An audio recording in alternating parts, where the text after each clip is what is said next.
Hi guys, welcome back to my YouTube channel, Edit With Me. This is a channel where we talk about post-production, video editing. I'm a freelancer. I talk about being a freelancer, what I do, how I do it, and how you can do it too. If that sounds like something you're interested in, hit the subscribe button with notifications on so you don't miss any of my future uploads. Today we're talking about layouts, panels, and windows. What that means, opening up a Premiere project, looking at it, and kind of figuring out what all these little windows and buttons do. These videos are boring enough, so let's just get right into it.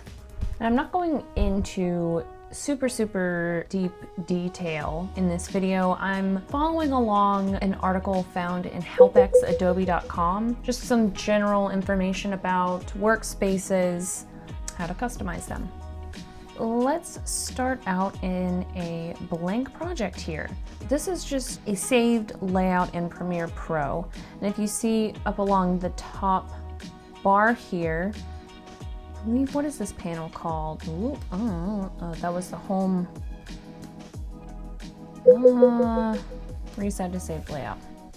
Okay, so there's like a home screen button here, and then there's saved layouts up here along the top.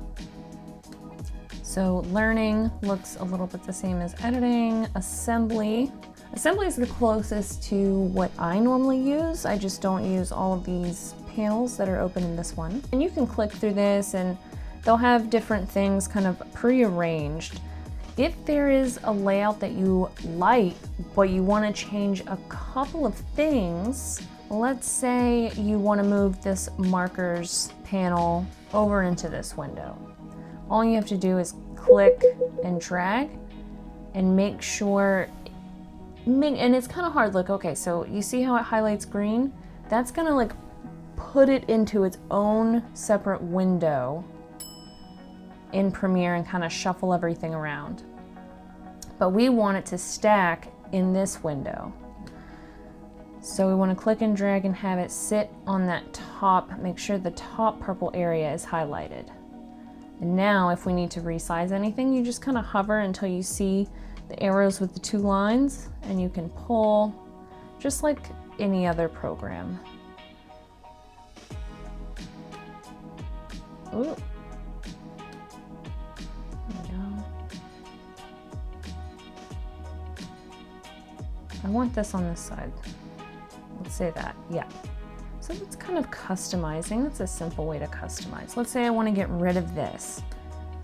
You click on these little lines and close panel. Now let's say you have multiple windows and you want to open a panel in a separate window. You undock it, and now you've got your own little window here, and you can move it to another screen.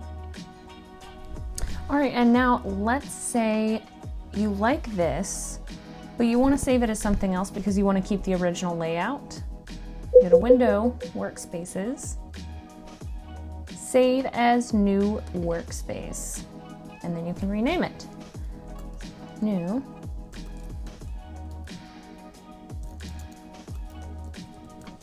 editing layout. All right, cool, and it puts it up here. And I don't really want this panel. Oh geez, see? Because you accidentally hit random stuff. It's like, oh. So yeah, so I got rid of that. Let's say. And now I made a change. Save changes to this workspace. Make sure you're in that workspace, new editing layout, save changes to this workspace. Awesome. Oh, something that I learned early on. There's quick keys to maximize some of these windows. And I don't know what it's called, but it's a little squiggly line next to the 1 up on your keyboard. If you hit that, it's going to open whatever window you're active in full screen. I've accidentally hit it before I knew anything about, working with the windows and how everything worked. And I would accidentally hit it and I just have no clue how to get back to being able to work on my project. So that's something to know, especially, if you do that, you're like, where did everything go?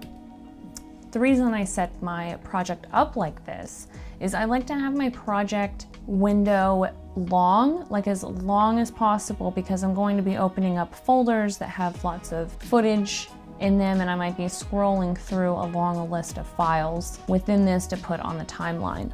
If I'm working on a big project, I'll usually open up the timeline itself in another screen so I can have a big view of the timeline itself. That's another thing, like I'll change my layout if it's going to help me with a particular project. You don't have to stick with one way that you work. You can change it up whenever you want.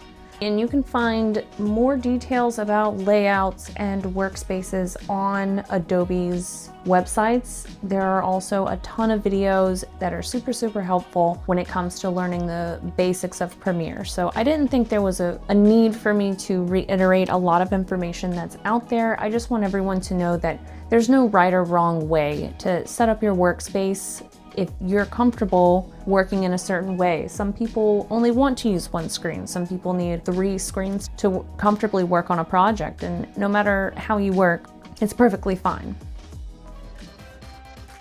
All right guys, thank you so much for watching. I hope you enjoyed this video on layouts, windows, and panels. I hope that helped you kind of figure out how to set everything up, maybe familiarize yourself with the program, what you have access to, and maybe it makes you a little bit more comfortable with just exploring your own vibe in the software, figure out how you want to put things, lay things out. If that helped you out at any point, give this video a thumbs up.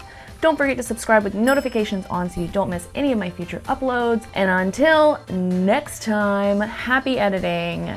Bye guys.